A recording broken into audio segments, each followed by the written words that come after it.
Hey everybody, Goosebumps or Dummies here, back again with another video, and today we're talking about Return to Ghost Camp.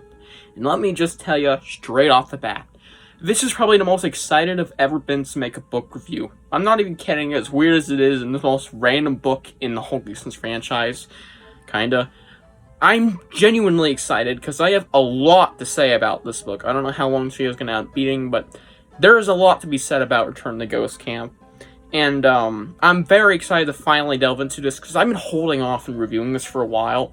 But recently, I went ahead and said, fuck it, let's get to it now. I was saving it for like May next year, or to review it back to back with Camp Run for Your Life in January, as I'm planning. But no, we're gonna go straight into it now, because I can't hold off any longer. Plus, whilst it's still, less than a year ago I read it, why not actually, review it now? So yeah, without further ado, let's dive in. And now for the blurb. And these books don't have blurbs in the back unless you count this paragraph of useless information. So let me give you a basic plot overview of the first 50 pages. No big spoilers here, guys, until the upsides. This story follows a character named Dustin, and he is being forced by his parents to go to this camp called Camp Full Moon. He doesn't want to go, obviously. But this camp is, straight off the bat, pretty darn interesting. Well, not straight off the bat, but the kids there are quiet about some things. There are some very interesting happenings, kind of similar to the first Ghost Camp, if you read that, of course. I mean, you should have if you're watching the spoiler review for the sequel. When it's not a sequel, we'll get to that in a second. Yeah, just a lot of generally basic Goosebumps camp stories, weird happenings. But then this kid learns about an urban legend of a mysterious monster that apparently kills a kid every year. And as he soon learns, it may be that kid this year. And I'll leave it at that. This book, straight off the bat, one of the most underrated and underappreciated Goosebumps books ever. I said it, alright? I fucking love this book, alright? It isn't a 10 out of 10. Just telling you straight off the bat. But this is one of my guilty pleasure reads because it's so good. It has one of the best sequences in all of Goosebumps and has a lot of great to be offered. But why is it so hated and underrated? The title. Alright? For being what is essentially Curse at Camp Cold Lake done actually right, pretty much, yeah, it has a similar theme going on with the reveals. It is just really fucking hated because of this title. And that title is Return to Ghost Camp. People are pissed off because it isn't a real sequel, which is the common complaint that I hear every fucking time this book is brought up. Right? Sorry for the fuckings in this video. There might be a couple, because it pisses me off how much it is hated. I don't think it's fair. Alright? It's fair to not like the fact that it's called Return to Ghost Camp. I don't like it. I think this could be called something completely different. But still, if you're just going to completely hate a book when it could be potentially so great just because the title is awful, bro. Yeah. Without further ado, let's just jump into my upsides. And now for my upsides. Where do I begin? Alright, let's start off with the main course of this book. Le Snatcher. The Snatcher.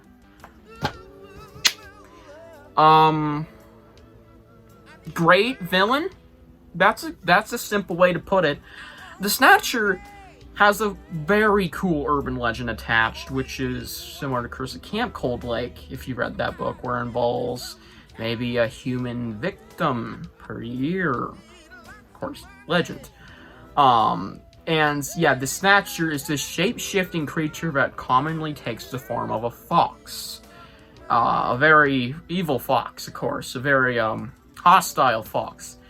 I love this idea. It's a shape-shifting creature that lives in the woods and kills one kid at this camp per year. It's simple but effective because it shape-shifts. It can manipulate you into trusting you. And guess what? That may or may not happen. And I really like the shapeshifter. Especially when they reveal themselves, right? And you get hints. You get major hints throughout the book of the shapeshifter. You hear screaming in the woods at one point during a kayaking ride, I believe. You see red foxes in the woods. Not maybe red fox, I don't know. You see foxes. You getting countered by foxes, and you're like standing there with great details, by the way, of like, is this the Snatcher I thought? Could this be the Snatcher? Is he going to attack me? And then it ran away. And it's like super creepy.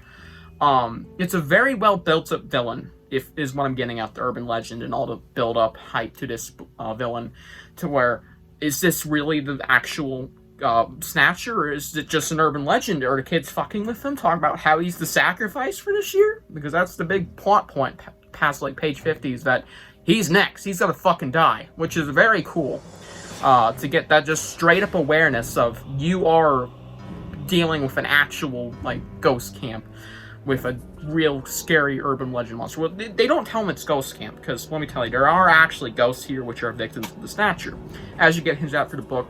It's like a kid eating a marshmallow weirdly, like balls of fire, and I believe something else. I can't remember very well, but yeah, there's hints.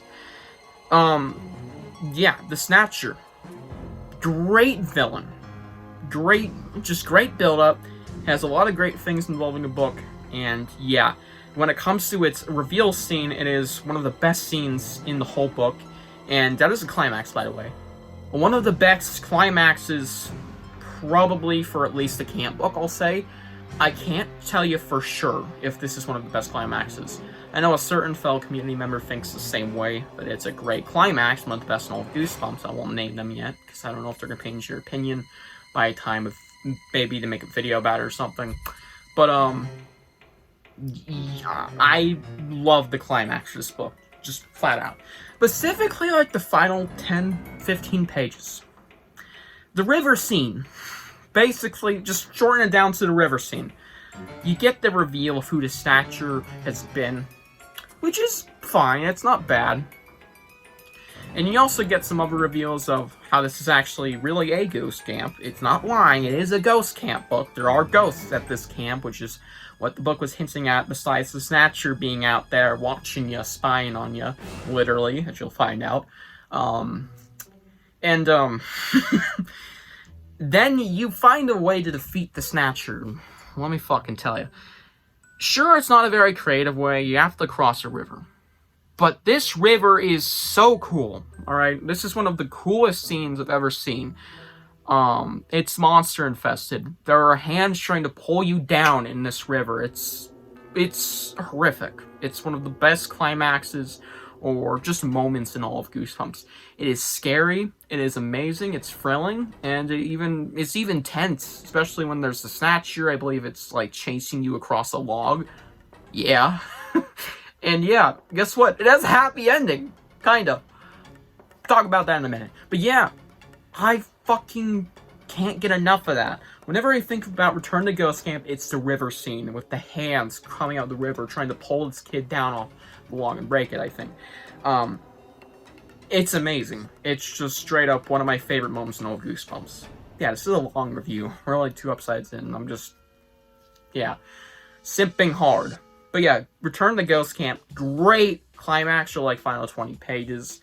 The characters are solid. There was some solid build up for other things, first like the ghosts, which is typical Goosebumps build up in these camp books, like, oh, here's something weird's going on.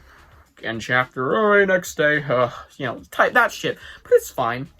I think the book is very fun. I really like the mystery of the Snatcher and what's going on.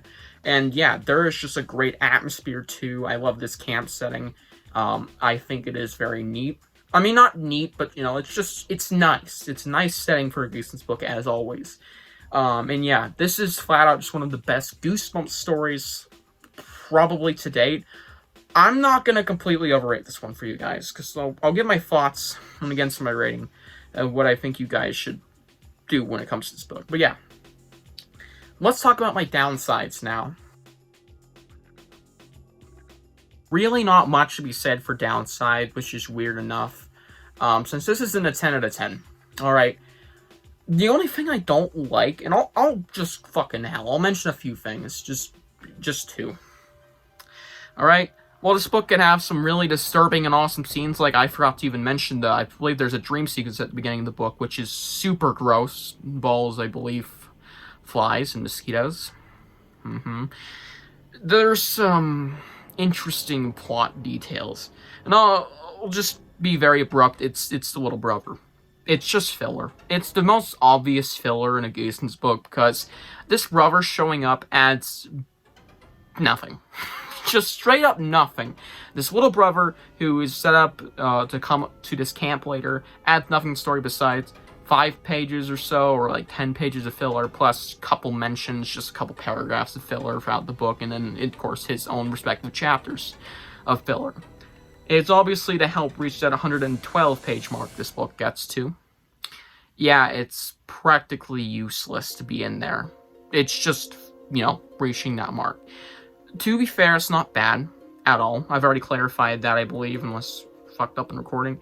There's nothing bad about this book, genuinely, in my opinion, or even mid. It's just like, yeah, it's filler, but it's not, terrible. I think it's okay.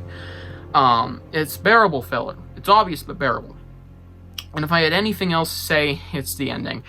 Alright, I adore the entire climax overall, even with the ending. Because the ending isn't bad, it's a happy ending. The kid gets out, he saves the day, I believe, saves the camp from another snatcher victim. Forever. The only thing is, okay, here's an example. I believe I mentioned this recently. Return to Ghost Camp's ending. It's very similar to the Blah Day Everyone episode ending. They saved the day in the Blah Day Everyone episode. Yes, I actually just made this comparison in my last video, I believe. And when they defeat the blob, they're laughing like, ha, ha, ha. Boom, boom, boom, boom, boom. Credits roll. You get the point. That's what this book does. Just very abruptly ends. There is no conclusion besides the fact that he got out of camp and now he's just stranded in the woods. He doesn't know where to go. I wish there was an extra chapter to conclude the book properly. Have that typical Goosebumps twist for the all know and love, where, hey, maybe it's not really over. Maybe the snatcher tends to be his mom and picks him up in a car and they drive off a cliff. I don't fucking know. That would be super cool, though. They could have thrown something else in there to wrap up the book better instead of just leaving him there with no explanation of how he's going to get out of that pickle since he's across a river in the middle of the woods. Yeah. I don't hate anything. I don't dislike anything. I don't even think anything's mid. It's just like, yeah, they could have done a few things better, made more to the little brother being in the story, and better wrap up of the final page or chapter. Yeah, none of these are even downsides, really. They don't affect my score too much. They do affect the score.